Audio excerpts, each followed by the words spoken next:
Nekoč se je na loškem ozemlju, v Sevški in Poljanski dolini, paslo veliko živine.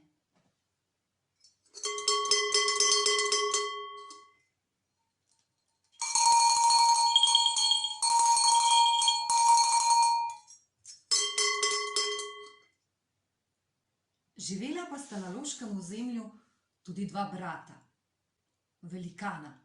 Prvi je bil doma v Poljanski dolini, na Črnem vrhu. Ta je bil močan kot 99 medvedov. Drugi je bil doma v Sevški dolini, na Križni gori. Ta pa je bil močan kot 100 medvedov. Nič nista delala, pa sta vseeno dobro živela. Kmetom sta kradla živino, jo pekla na ražnju, dobro jedla in se redila.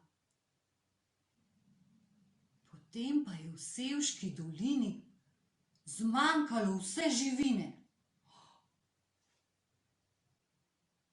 Velikanu s Križne gore je že dodobra krulilo po želodcu.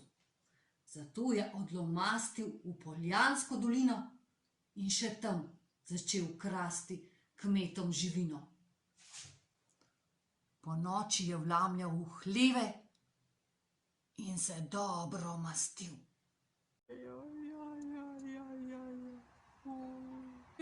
So živino so nam pobrali, kaj bomo zdaj?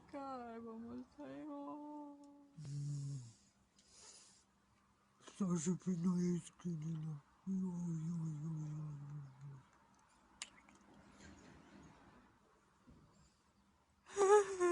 Vsa živina, ni več ovčka. Ves ta jok in stok sta prišla na ušesa velikanu iz Poljanske doline. In nič kaj mu ni bilo po godu, kaj počne njegov brat. V silni jezi je začel s Črnega vrha lomiti skale in pečine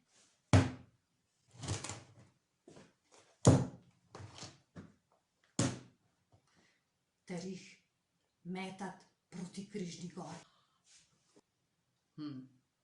Njegovemu bratu to ni bilo nič kaj všeč.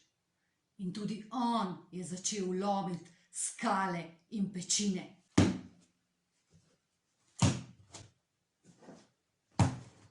In jih metati proti Črnemu vrhu.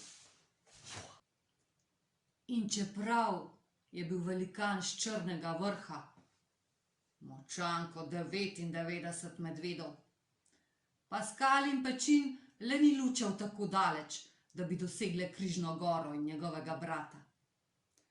Padale so tja, na ravan, med Križno goro in Črnim vrhom. Velikan s Križne gore je bil res da močan kot 100 medvedov. Skal pa prav tako ni lučal tako daleč, da bi dosegle Črni vrh in njegovega brata.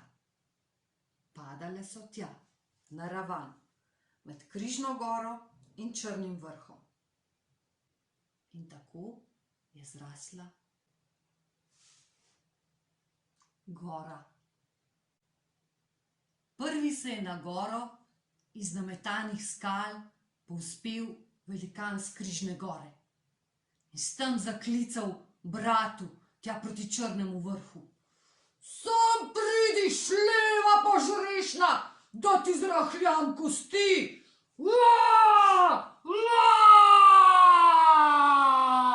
Ne bojim se niti 7 takih, kot si ti! Boš že videl! Boš že videl!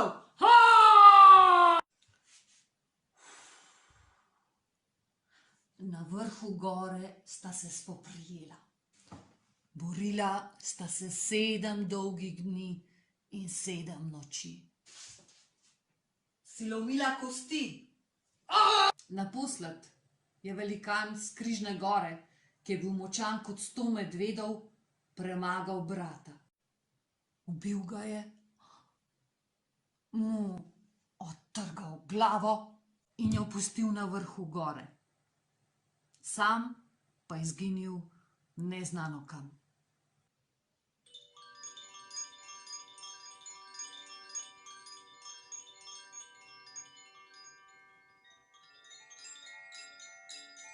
Z leti je goro prekrila črna prst.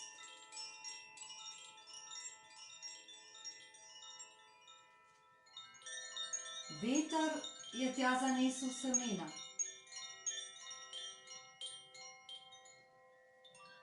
Semena so vzklila, pognala so drevesa.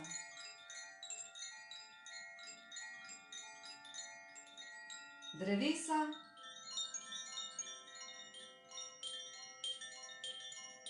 ki so počasi skozi stoletja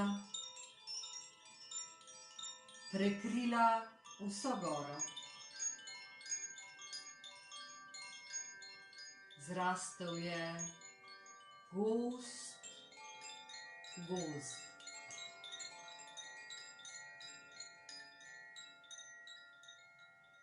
Le vrh gore, tam, kjer leži lobanja ubitega velikana, je ostal gol in neporaščen.